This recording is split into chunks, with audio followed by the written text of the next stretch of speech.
Have you ever done everything right for someone? You supported them when they were struggling.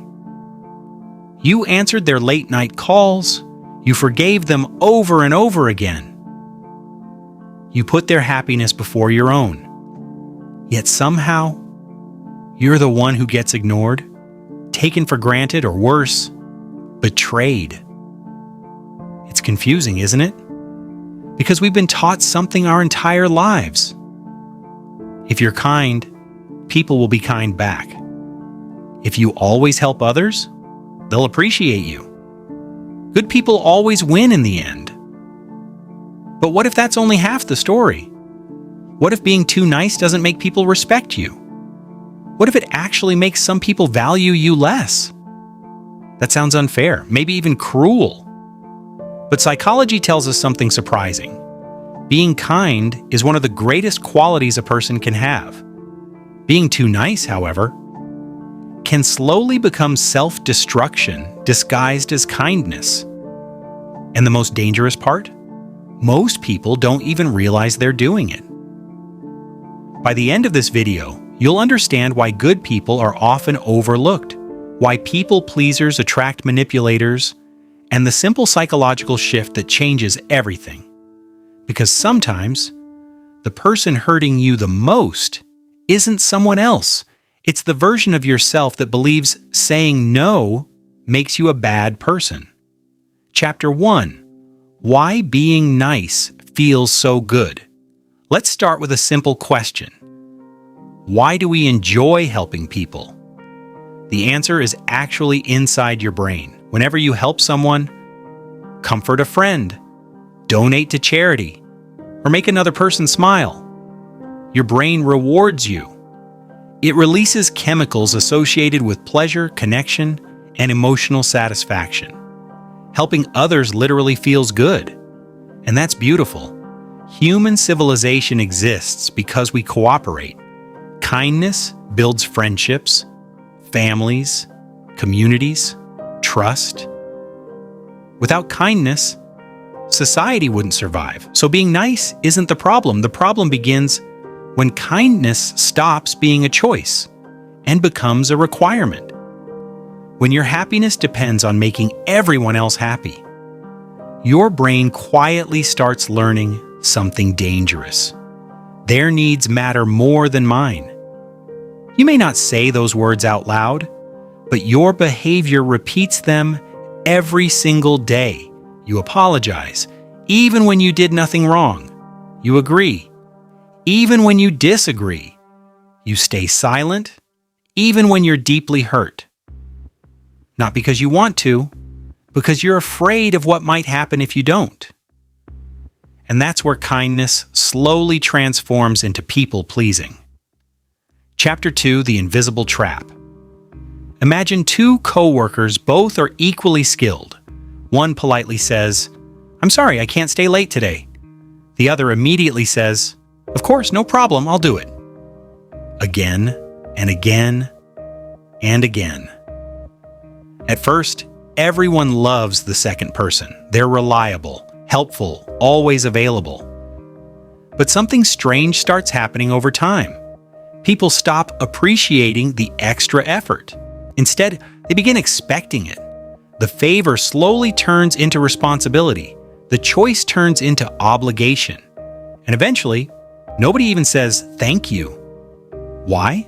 Because the human brain adapts incredibly fast. Psychologists call this hedonic adaptation. We naturally get used to things that happen repeatedly. That expensive phone you were excited about? A few weeks later, it feels normal. The dream job? Eventually, it's just your job. The same thing happens with kindness. If you're always available, people stop seeing your effort as something special. It becomes the new normal. Not because they're evil, because that's how the human mind works. And this is where many genuinely kind people become exhausted. They keep giving more, hoping appreciation will finally come. But appreciation often moves in the opposite direction. The more endlessly available you become, the more invisible your effort becomes. And here's the scary part. This is only the beginning. Because some people don't just get used to kindness, they actively look for it. Not to appreciate it, but to exploit it. And that's exactly what we'll uncover next. Chapter 3. Why manipulators love nice people. Let's clear up one of the biggest misconceptions about human behavior. Manipulators don't usually go looking for strong, confident people. They look for predictable people. People whose biggest fear is disappointing others. Because once someone realizes you'll do almost anything to avoid conflict, they no longer need to force you. You'll pressure yourself. Psychologists call this compliance through guilt. Instead of demanding your time, they make you feel guilty for saying no. Think about phrases like, "I guess I'll just do it myself." "Wow, you've changed. After everything I've done for you? I didn't expect this from you." Notice something? They're not asking for help anymore. They're making you question your character. Because if you're someone who desperately wants to be seen as a good person, guilt becomes one of the easiest ways to control you. And the worst part? Many manipulators don't even realize they're manipulating. Some learned this behavior growing up. Others discovered that guilt simply works. Either way, the result is the same. You slowly become responsible for everyone else's emotions, while nobody takes responsibility for yours. Chapter 4. The Respect Paradox. Now here's something that sounds completely backward. The more available you become, the less valuable your time appears. Imagine two friends. One answers every text within seconds, cancels plans whenever you need them, never says no. The other cares deeply about you, but also protects their own time. Sometimes they're busy. Sometimes they disagree. Sometimes they simply say, "I can't today." Who do you unconsciously respect more? For most people, it's the second person. Why? Because boundaries communicate something incredibly powerful. They say, "My time has value. My energy has value. And so do I." Here's the irony. Many people believe boundaries push others away, but healthy boundaries often do the exact opposite. They create respect. When you never protect your time, you accidentally teach people that your time isn't important. Not through words, through repetition. People don't only listen to what you say, they learn from what you consistently allow. Every time you ignore your own limits, you're silently writing the rule book for how others should treat you. Chapter 5. The Story of Emma. Let me tell you about someone we'll call Emma. Emma was the kind of person everyone loved. At work, she covered shifts, stayed late, helped coworkers finish their projects. Among friends, she organized birthdays, remembered everyone's problems, always answered the phone. In her family, she became the person everyone depended on. If someone needed help, Emma was there. People constantly told her, "You're amazing. You're so kind. We don't know what we'd do without you." And for a while, that felt wonderful until something unexpected happened. One day, Emma was going through one of the hardest periods of her life. She felt emotionally drained, overwhelmed, completely exhausted. For the first time, she needed support. So she reached out to the same people she'd spent years helping. Some were too busy, some never replied. Some promised to call back, and never did. Emma couldn't understand it. After everything I've done, why am I alone? The painful truth wasn't that nobody cared. It was something even more subtle. She had spent years teaching everyone that she was the helper, not someone who also needed help. She became so good at carrying everyone else's emotional weight that people forgot she had limits too. And maybe, without realizing it, you've done the same. Maybe you've become so focused on being everyone's safe place That you've forgotten who feels safe enough to hold you. Take a second and ask yourself, if you stopped saying yes for 1 month, how many people would still stay in your life? It's an uncomfortable question, but the answer reveals more than most people ever realize. And this leads us to the biggest misunderstanding of all. Because if being too nice is hurting you, does that mean you should become cold, selfish, or stop caring about people altogether? Not even close. In fact, the healthiest people in the world have discovered something much more powerful. And that's exactly where we're going next. Chapter 6, Kindness without boundaries isn't kindness. So, if being too nice creates all these problems, should we stop being kind? Absolutely not. Psychology doesn't tell us to become cold. It teaches us something far more important. There's a massive difference between kindness and people-pleasing. Kindness is a choice. People-pleasing feels like an obligation. Kindness comes from generosity. People-pleasing comes from fear. Fear of rejection. Fear of conflict. Fear of disappointing people. Here's a simple way to tell the difference. When you help someone, ask yourself one question. Am I doing this because I genuinely want to? Or because I'm afraid of what they'll think if I don't? That single question can reveal more about your relationships than hours of overthinking. Because healthy kindness leaves you feeling fulfilled. People-pleasing leaves you feeling emotionally exhausted. One comes from confidence. The other often comes from insecurity. And once you recognize that difference, everything begins to change.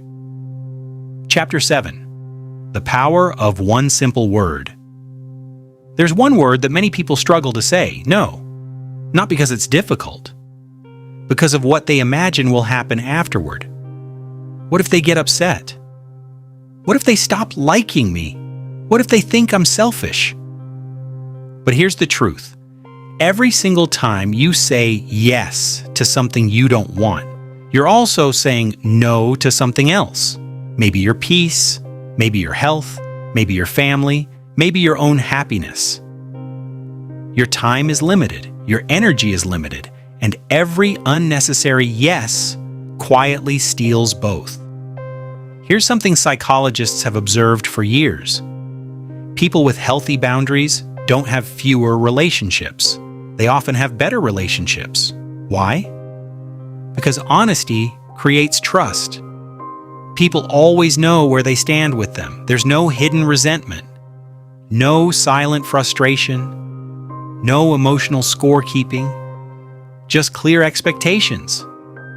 Ironically, the people who truly care about you will usually respect your boundaries. The people who become angry often benefited from you having none. Read that again. Sometimes the strongest test of a relationship isn't how people react when you help them. It's how they react the first time you politely say, "I can't." Chapter 8. The Relationship. You'll have forever think about every relationship in your life. Friends, family, co-workers, your partner. Now ask yourself something even more important. Who is the one person you'll spend every second of your life with? It's not your best friend, not your parents, not your partner. It's you. Yet somehow, many people spend years protecting every relationship, except the one they have with themselves. They speak to themselves with criticism, ignore their own needs, push through exhaustion, apologize for taking up space, until one day, they don't even recognize the person staring back in the mirror. The greatest act of self-respect isn't becoming selfish. It's believing that your needs matter too, that your feelings deserve attention, that your time has value, and that saying no to others can sometimes be saying yes to yourself. Because you cannot pour from a cup that's constantly empty. Sooner or later, even the kindest heart runs out of energy if no one ever pours back into it. final thoughts. Here's the biggest lesson psychology teaches us. People don't respect you because you sacrifice everything for them. They respect you when they see that you respect yourself. Kindness and self-respect were never meant to compete. They're meant to work together. Be compassionate, be generous, be supportive, but never make yourself so small that everyone else has room to stand, except you. Remember, you can have the kindest heart in the room without becoming the easiest person to use. Because real kindness isn't about giving people everything they ask for. It's about giving without losing yourself in the process. And that's a lesson most people spend their entire lives learning. Ending. So let me ask you something. Have you ever realized that you were being too nice instead of simply being kind? Was there a moment when someone took advantage of your kindness? Or was there a time when setting a boundary completely changed a relationship? Share your story in the comments. Someone reading it might realize they're not alone. And if this video changed the way you see yourself or the people around you, subscribe for more psychology-backed insights into human behavior. Because once you understand how the mind really works, you stop reacting to life and you start understanding it.